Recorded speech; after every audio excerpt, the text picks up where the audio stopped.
Kumusta? Sana ay mabuti ang iyong kalagayan at handa para sa ating aralin ngayon. Sa pagtatapos ng video lesson na ito ay inaasahang kaya mong matukoy ang bahaging ginagampanan ng pamahalaan sa pamilihan. Matatandaan sa nakaraang aralin natin ay mayroong iba't ibang estruktura ng pamilihan, gaya ng ganap na kompetisyon, monopolistikong kompetisyon, monopolyo at oligopolyo, na kung saan sa kabila ng pagkakaiba-iba nito ay paano napapanatili ang kaayusan sa pamilihan. Dito papasok ang ugnayan ng pamahalaan at pamilihan. Sa bansang may pinaghalong ekonomiya katulad ng Pilipinas, may kalayaan ang mga producer na lumikha at magbili ng mga produkto at serbisyo. Ngunit ginagabayan ito ng pamahalaan sapagkat hindi maiiwasan ang mga posibleng suliranin sa pamilihan, tulad na lamang ng maaring pagkawala ng kompetisyon, sapagkat magdudulot ito ng disekwilibryo o maaaring maabuso ang mga mamimili dahil maaaring magtakda ang producer ng mataas na presyo, na maaaring magresulta ng tinatawag nating pagkabigo ng pamilihan. Ngunit ang pagkabigo ng pamilihan ay hindi lamang tungkol sa pagkawala ng kompetisyon, maging ang kinakailangan ng nakakarami ay hindi natutugunan ng mga producer o labis ang naipoproduce ng mga producer. May ituring din na pagkabigo kung ang kanilang paglikha ng produkto at serbisyo ay nagdudulot ng epekto na nararanasan ng karamihan tulad ng polusyon. Ngayon, paano ginagabayan ng pamahalaan ang pamilihan? Sa pamamagitan ng paglalaan ng mga ahensya na nangangasiwa dito, tulad na lamang ng Department of Trade and Industry, na nangangasiwa ng kalakalan at negosyo sa bansa at nangangalaga sa karapatan ng mga consumer. Sumunod ay ang Security and Exchange Commission na nangangasiwa naman sa pamumuhunan, sosyohan at korporasyon sa bansa. Sumunod ay ang Department of Labor and Employment.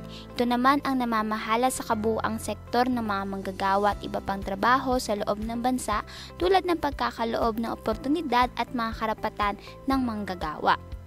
Ang ikaapat naman ay ang Department of Finance na namamahala naman sa paraan ng pagkakaroon at pag-aalokasyon ng pondo ng pamahalaan para sa mga pampublikong programa. At ang panghuli ay ang Bangko Sentral ng Pilipinas na nangangasiwa sa pagpapatibay ng halaga ng salapi sa bansa. Bukod sa mga nabanggit, ano ang mga espesipikong paraan na kanilang isinasagawa para sa pamilihan? Una ay ang pagbuo ng mga programang pangkaunlaran para sa bansa at para sa mga mamamayan. Tulad na lamang ng isinasagawa ngayong programa na Build program na layong magtayo ng mga expressway, paliparan, terminal na makapagbubukas ng trabaho sa maraming Pilipino at maaaring maging daan sa mga negosyo na nais itayo ng mga producer. Ikalawa ay maaaring magtakda ng mga patakaran tungkol sa pagbabawas o pagtatanggal ng buwis ng pamahalaan upang tulungan ang mga consumer at producer. Paano nito natutulungan ang consumer at mga producer? Dahil sa pagbabawas ng buwis, ang mga ibabayad na buwis ng mga mamamayan ay maaaring mapunta na lamang o maidagdag sa kanilang panggasto sa pamilihan, at sa paraang ito ay tataas ang demand at matutulungan ang mga producer na maibenta ang kanilang produkto o serbisyo at mas mahikayat pang makapag-produce ng mga ito. Ang mga producer ay natutulungan din sa pamamagitan ng pagkakaloob ng subsidiya, sapagkat malaking tulong ito lalo na kung ang ekonomiya ay nakararanas ng kakulangan o shortage, dahil makapag-produce ng mas maraming produkto o serbisyo ang producer. Makatutulong ito pareho sa consumer at producer sapagkat para sa consumer mabibili nila ang produkto sa mas mababang presyo dahil dadami ang supply ng mga produkto, at para sa producer naman ay mas lalaki ang kanilang kikitain sapagkat mas marami ang kanilang maipoproduce at maibebenta. Isa rin sa ginagawa ng pamahalaan, partikular ng BSP, ang Price Stabilization Program, ang pagpapatatag ng presyo sa pamamagitan ng pagbabawas ng salapi na nasa sirkulasyon. Dahil kapag maraming salapi ang mga mamamayan, maaaring gumastos sila ng gumastos. At magdudulot ito ng pagtaas ng demand na hindi kayang sabayan ng dami ng supply. Kung kaya't maaari magdulot ito ng pagtaas ng presyo.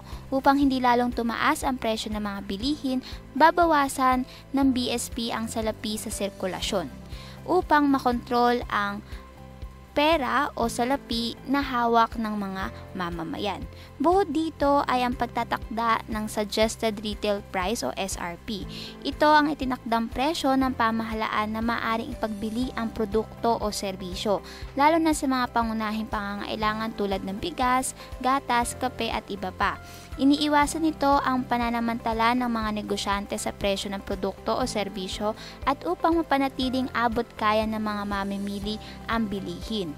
Bukod sa pagtatakda ng presyo ay maaari ring kontrolin ang presyo sa pamamagitan ng price ceiling.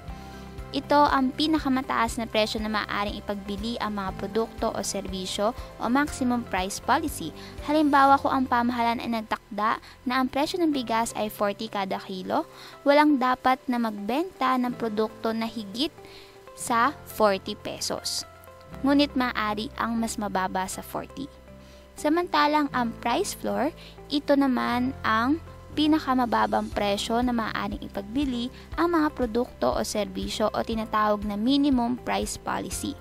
Halimbawa, kung ang pamahalaan ay nagtakda na ang presyo ng bigas ay 50 kada kilo, walang dapat na magbenta ng mas mababa sa 50 at ang higit sa 50 ay maaari.